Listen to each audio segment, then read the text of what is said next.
Okay, hello, good morning po sa inyo lahat. Ayan, mag-open trade tayo ng 816. No, bago po 'yon, huwag niyo po kakalimutan i-follow ito, i-subscribe yung ating channel. Ayan, so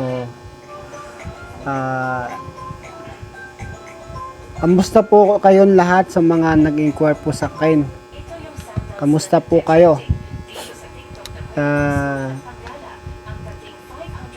Yung mga nagpupuso po ng ating video, kung nagustuhan mo ito, wag po kayong mahiya na sabihin sa akin yung totoo, no? Kasi para naman po ito sa inyo, hindi lang po ito para sa akin, no? Kasi decision nyo nila naman po kung gusto nyo sumama sa grupo namin. Ayan, 816, mag-start tayo. Yun naman po sa mga tao na nagsasabi na sugal daw itong trading, itong precise trading, kasi kaya ayaw nilang sumali kasi daw sugal. Hindi po ito sugal, no? Kasi pinag-aralan po ito, pinag-isipan ito. Kasi yung sugal, hindi ho pinag-aaralan yun, hindi ho pinag-iisipan yun. Yun ho yung masama. Ito ho, pinag-isipan po ito, pinag-aralan ito. Yung trade signal na binibigay, hindi po yung basta-basta na binigay o ano, hindi po yung basta-basta na binigay lang ng kusa na hindi pinag-aralan, hindi pinag-isipan. No, yung AI po kasi ginawa po ng tao 'yan. Pinag-isipan po 'yan. Yung naka-program doon sa AI, sa artificial intelligence, 'di ba? Pinag-aralan po 'yun ng mga taong eksperto pagdating po sa trading. Pagdating sa teknolohiya ng pag-trade. Yung trading po, hindi po sugal 'yan, ha. Sinasabi ko sa inyo, hindi ho sugal ang trading. Yung forex trading, hindi po sugal yan. Itong EDK trading na precise planning broker, hindi po ito sugal. Yung ilalagay nyo pong pera dito, hindi nyo naman po ito isusugal. Papalaguin nyo ito. Kayo po mismo magte-trade, mag-live trade dito. Excuse me.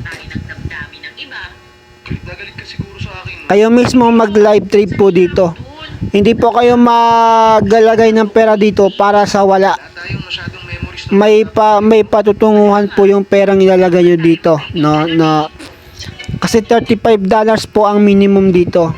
At ang charge po nun ay $7. Kasi $2 po kung Binance po yung gamit ninyo. At $5 naman po rito sa precise planning ang ibabawas sa inyo. Huwag po kayong mag-alala na kung babawasan kayo ng ganun kalaki. Alam nyo po kasi kung bakit po nagbabawas ng ganun ang precise planning at ang Binance or OKX, no? Para po yun sa security, sa seguridad ng inyong account, para hindi po mapasok ng mga hacker. Mahirap po kasi mapasok ng mga hacker to. Mauubos yung pera mo dito. Kung may pera ka dito na $20,000, tapos hindi bibigyan ng seguridad ng broker, ng kumpanya ng precise planning, ay wala po. Sasayang po yung nyo dito, pera nyo. 2 minutes at mag-i-start na tayo ng trade. By direction tayo ngayon, by direction.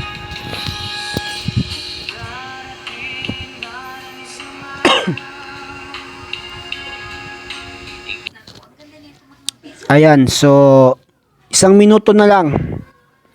Mag-open na tayo ng trades. Mag-open na tayo ng entry.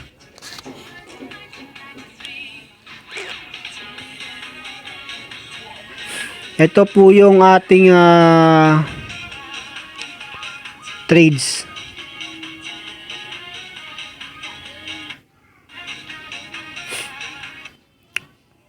Ayan, so magantay tayo ng ilang paminuto at mag-e-enter tayo ng buy direction.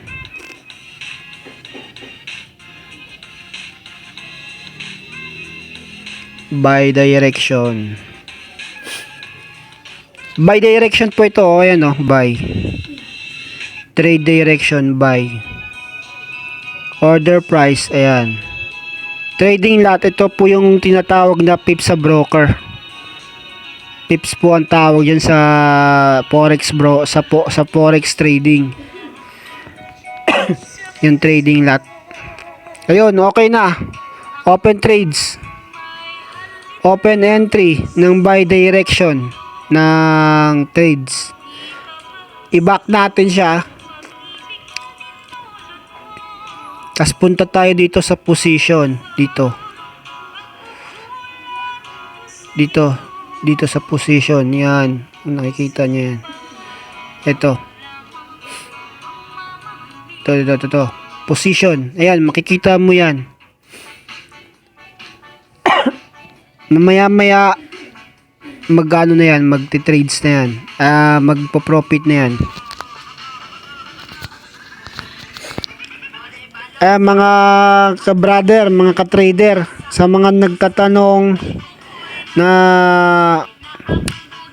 bakit daw isa lang yung trades na binibigay ng forex broker, ay ng precise planning.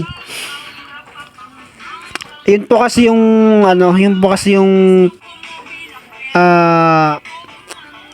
policy ng kumpanya.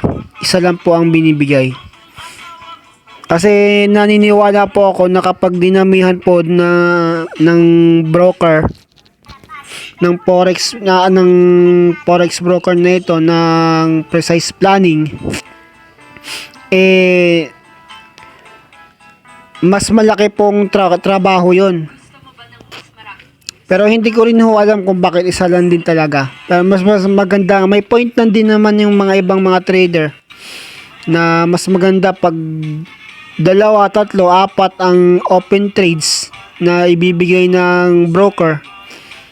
Kasi talagang mabilis lumaki yung pera mo kapag ganun. Pero para sa akin mga kaibigan, kaya ganun yung binibigay ng broker ng precise planning, para kontrolado po niya lahat, no?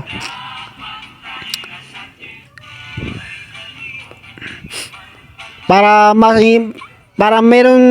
ma-inspire din yung mga trader na mag-aral pa ng trades para maging professional trader po.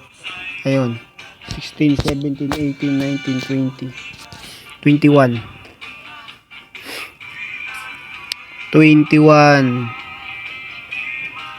Meron pa tayong 19, 20. 3 minutes.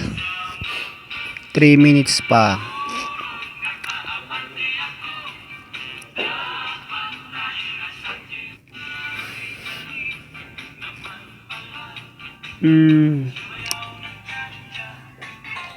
Okay, 1 minute na lang, 1 minute. I-close na natin. Antay pa tayo ng konti. Profit ka, mag-profit.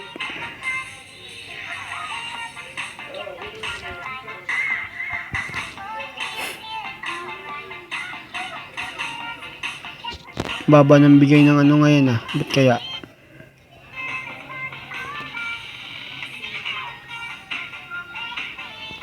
Tsempuhan natin na malaki.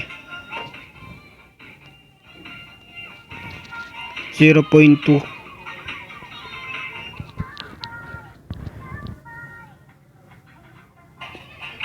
$21 na.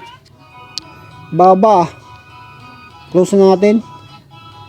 Oh my goodness.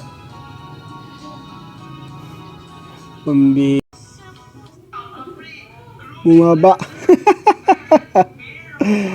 Oy. Oh, close. Okay. 0.9.